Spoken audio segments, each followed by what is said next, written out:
That's thumbnail right there. Hopefully I don't have anything in my teeth.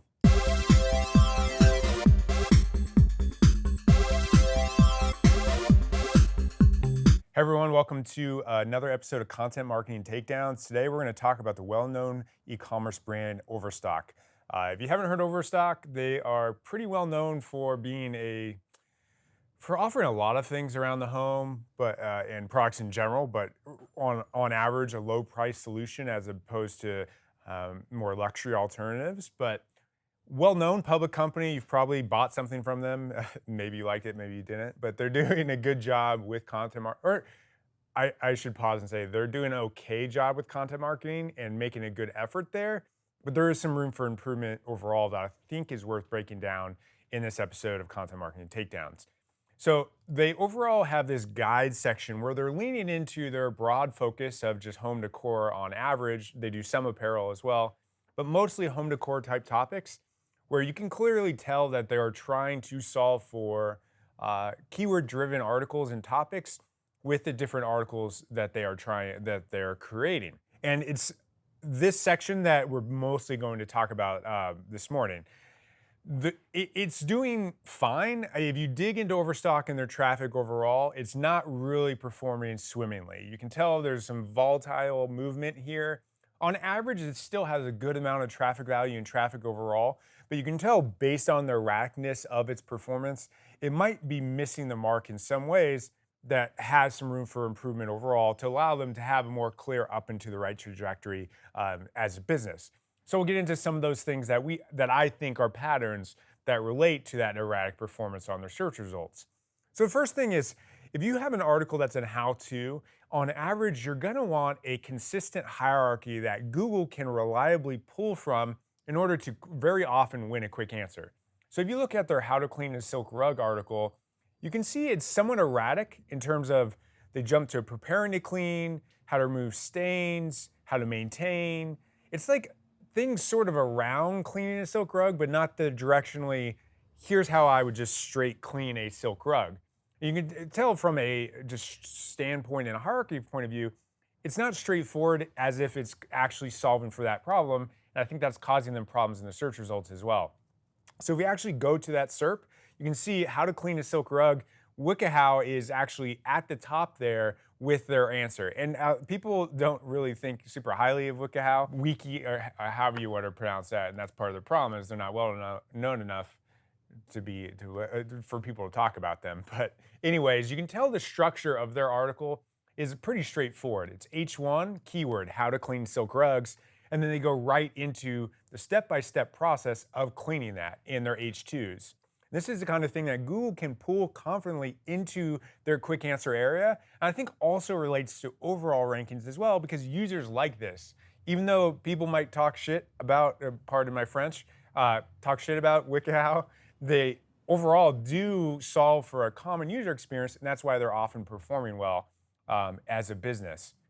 So I think for Overstock to improve their setup with this how to clean a silk rug, they can instead go the WikiHow setup of step 1, do this to actually start cleaning that rug, step 2, etc., until you finish that process. Instead, it's kind of a mixed bag in terms of what they're trying to optimize for. It's almost like they're trying to hit some long tail with this article, and by hitting the long tail, actually hitting nothing at all. And that's probably one reason this article is not performing as well as it could be compared to a pretty mediocre article on the other hand here, but it's just structured well, and that's probably why it's succeeding in the search results. Other content they've made, you can see here how to clean a shag rug. You can actually just tell being on this article the differential between the article we were just on. There's a lot of original photography, and now we're on this post that has a lot of like interesting animation effects, and honestly, I don't like it. It's fine for animation to have this clever aesthetic, but what's wrong with this to me is that there's not consistent branding happening here for Overstock. Overstock, on average, is a very visual company. There's photos throughout their product lineup. And to me, it makes more sense for them to leverage original photography setup versus animations. This, to me, does not feel on brand. It doesn't even really match the color aesthetic of Overstock. And for that reason, it feels jarring to me and not a great brand experience when you land on this. Compared to if Overstock had very high quality photos shot in a similar fashion, detailing how to do this, and then you went from how to clean a silk rug and maybe you just need a shag rug as well. You go to this article, you want to find out how to clean that, and you get a similar high quality aesthetic. Instead, if you ripped out the Overstock navigation and footer, you would not know what site you're on with this article. And I think that's an issue overall with what they're trying to achieve. And it's also just kind of blown out and not high quality feeling on a whole when something is this wide on average. And then they do a decent job of kind of mixing up the sides that the animations are on. But overall, it also is not very useful. It's like, let's just create an animation of a water bottle, but you're not actually showing someone cleaning a rug either. It's more for fun versus actual utility, and you want to be utility focused, which to me also is a photography or video type setup on this kind of result. So that was a pretty major issue I see with this article as well. On this one, even though we're on a pretty wide screen size here, but if you're on a normal laptop or a normal desktop, one thing you'll notice is it's relatively hard to track to the second line on this article and several of the articles in particular. Optimal column width makes it relatively easy to track to the second line such that you don't even have to think about it. For a short article, it doesn't really matter, but if you have a really long article, it can wear on you, and you might not realize this, but it'll become disharmonious and annoying to track to that second line when you're at dorm rooms and then you move over to baby nurseries and do that over and over and over again. It's hard, it's not pleasant, and that's actually causes less time on site, less engagement, and in turn, less rankings for your business. And I think that's an issue with this article. Even though they do eventually jump to this kind of setup, you can tell it's still also just kind of awkward. Like, that is a common feeling I get from a lot of these Overstock articles is they're doing a good job of at least gap filling here, but it just doesn't feel elegant. The photos are a little disconnected at times. And I think all those things kind of contribute to their performance overall. I do like that they pitch the relevant articles in a shop call action post body. I think an e-commerce setup should do that, and they do a good job of that. So shouldn't just be bagging on Overstock, who's still obviously a well-known brand doing a lot of revenue and sales. Moving on to this next article on how to get stains out of carpets and rugs, you can see similar idea. I think also kind of blown out. We saw that before. And again, animations that to me feel disconnected from the main brand aesthetic. It feels like this company and what they're doing from a brand marketing standpoint, I would bet they don't have a very rigorous brand guidelines in place. And that creates a setup where each article feels a little disconnected from the next. And I think that kind of thing, it's hard to measure that on a single micro standpoint, but it is that repeated brand experience which leads you to have a positive affinity about a brand and love them and want to go back and purchase from them. And that's why I think Overstock is just a company that you go to get low-priced products. Amazon is a company a lot of people love. They're consistent with their brand experience, and I think Overstock is a little more jarring, or not jarring, but inconsistent. And I think that relates to why this section and overall the business is sometimes not always doing as well as it could be. You feel like I would not know on being placed on this what kind of business is doing this. I would feel like it's a company using a lot of illustration as their brand voice. Instead, it's Overstock with a ton of photos. And also because it is so big and in your face, which if you go at a smaller browser size, you can tell like this is just like, why do I need this big of a thing to kind of give me the solution? It's a little too much overall, I think, for the setup. Moving on, their style of bar cart section, I think another common pattern with their photography is it's just okay. It's not as high quality as it could be. It's kind of blah, I think, in this setup. Like a bar cart should be fancy feeling to me, or at least maybe Overstock is not a luxury company, but they can at least not be mediocre to me. And I think there's a next level that they can achieve. We have seen better photos than this we saw here with the bar cart setup, but it's still, I think, kind of inconsistent and not inspiring. I'm not inspired to buy a bar cart and get these different things looking at their article. Compare that to an article we actually made for the company FTD. You can feel the difference in photography, how it pops, how we've really thought through the different colors that we're leveraging here to create a high quality experience with the photos. And that's a pretty big difference as compared to Overstock that I think would inspire a purchase as compared to that. Of course, this is a different brand. This is a luxury flower brand, and that's why we're incorporating florals into these photos. But still, I think there is a middle ground for Overstock where they don't need photos with poor shadows and lighting and things like that, and what FTD is doing here. But I think this is a good goal to get to. And also, is just we've leveraged this kind of setup with these mini images and different steps and things like this. This is very easy to pitch and get links to. The Overstock setup with the kind of the less than photography is going to be hard to pitch because it's not exciting, it's not shareable, it doesn't inspire me to want to go out and buy bar cart supplies from Overstock, unfortunately. Moving on, coffee bar idea. So this is a just overall SERP analysis look, and you look at this and what someone would want from a coffee bar. They actually just really heavy-handedly make you and ask you to buy the different things that you might want in a coffee bar. This is one overall issue with Overstock, is they are trying to push their product too heavily. It's too bottom funnel, and this might be an issue with being a public company, but I think it's too in your face. I think a good ratio generally is one, you could do a call to action at the end of the post, or around 5% of your content marketing asset can have a call to action, I think. And they're like 100% on this article. You can feel the difference in how they lay things out. Compare that to what actually is on these search results. It's all roundup type articles. There's also numbers in the title tag, which they don't have in theirs. It is a volume-based approach that they're going to need to get to with a lot of different ideas, likely curating third-party resources in order to do that. You can see we can pull up homelover.com, and they will have that exact experience of actually visually showing different examples of bar cart or coffee ideas that you can have. This is what people want. They want the visual inspiration, not just I can get a tumbler. That's not what people want. And that, I think there's a missing SERP analysis stage done by Overstock on these results.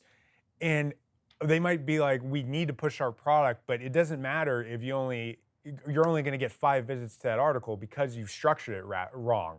I would rather get 30,000 visits per month and have 3,000 of those be qualified, maybe even 1,000, and actually drive sales from it versus setting it up like it's a shopping experience and getting no visitors. And that's kind of overall how they're structuring things, and I think it's costing them on a lot of the content marketing approaches that they're taking. Outdoor seating ideas is another SERP result where it's just kind of lackluster. It doesn't feel like they thought things through in terms of analyzing the search result. You can see that there are 9 examples here. They're fine. It's a little better photography than we've seen in other examples. And this sort of feels like how Overstock should feel. But you can tell they are also pushing shopping, I think, too much. Instead, if I was them, I would push outdoor seating at the very end of the article and say, check out outdoor seating options mentioned in this article. But you can see there's only 9 examples on average.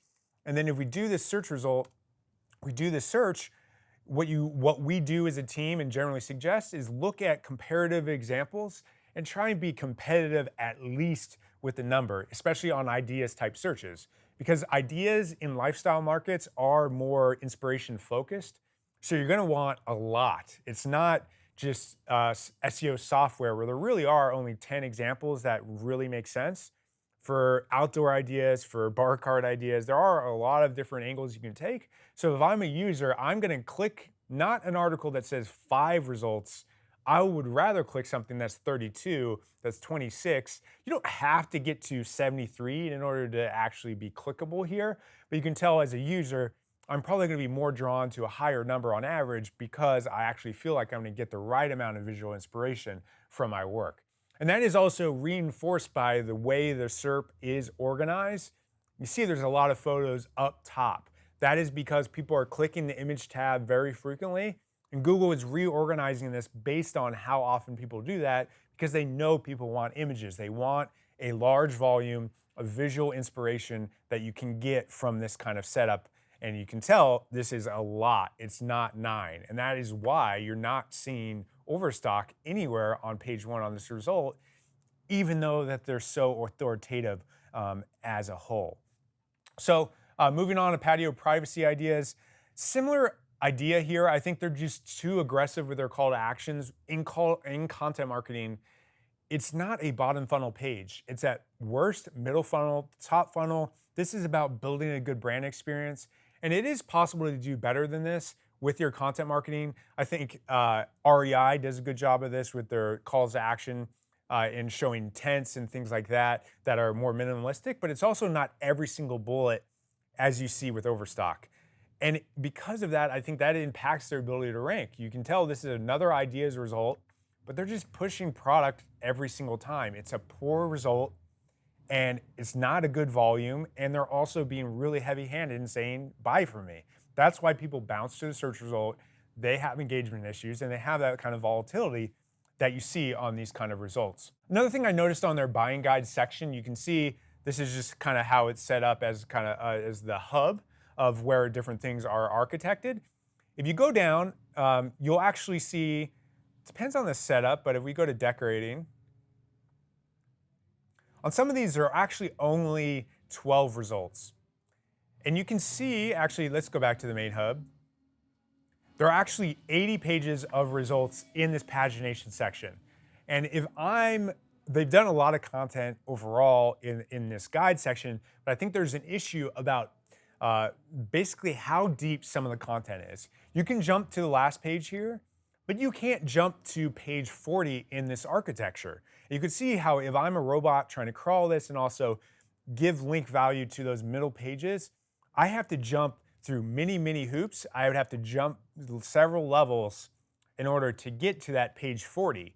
And those middle articles are basically having all their equity sucked out of this section or not getting it passed to them because of simply how their pagination is set up. So a great article I saw from the Porton team kind of turned me on to the idea of a different pagination structure where you could actually do 1, 2, 3, ... 40 in the middle, ... and then show 80. So basically you're hitting the crawl path of all of these articles at once. And this is a great article that kind of speaks to that idea. And there's several different solutions of how to do that. But this is a good way of thinking about it right here. Is page 1, 23, 24, and then you have 25 in the middle, 26, 27, 200. And when you have a lot of these, you actually reduce the click depth of that section overall. And that likely is contributing to some overall link equity distribution issues that could also be impacting their results as well. Another thing just here, when they actually do a curative experience, it's just not, it's clear the brand team or lack thereof is not making a mark here. The photos are somewhat blurry. It doesn't feel like they've been rigorous in picking the kind of photos that they want here to create a consistent experience. I mean, some of them are fine, but I just think Overstock can do better to create an appeal that actually drives you to buy. This is probably one of the better articles that they have, but it's still, I think, somewhat substandard as to what is possible with these kind of roundups overall. You compare it to a brand like ProFlowers, where we've created a curative experience of here's some wedding decor ideas that are geometric. And you can see that we curate the photos, but we create a consistent aesthetic with the design elements around those photos that makes it feel high quality and effective. And it's a night and day difference, I think, between FTD, ProFlowers, and what we accomplish with this kind of setup. We also build shareable assets that are pitchable, linkable, as opposed to Overstock, which is not shareable or linkable overall. So that's my main spiel about Overstock. I think they're doing okay. I mean, honestly, it's just stagnating from a content marketing strategy. I do think they have a lot of room to improve on that standpoint. And I think you can feel it is not a shocker often when you feel the DNA of the company of what they are in terms of a low-cost solution, bleeding into the content marketing as well and causing it to have issues from a marketing standpoint. It's not to say that they can't recover, they can't meet in the middle of luxury and a good content marketing experience. But overall, I would say Overstock, I would give a D grade. It's rough, but you got to do what you got to do. You got to be honest on this program. So I would love to hear what you think about Overstock. Give us a thumbs up if you like this, subscribe, and let us know what you thought in the comments.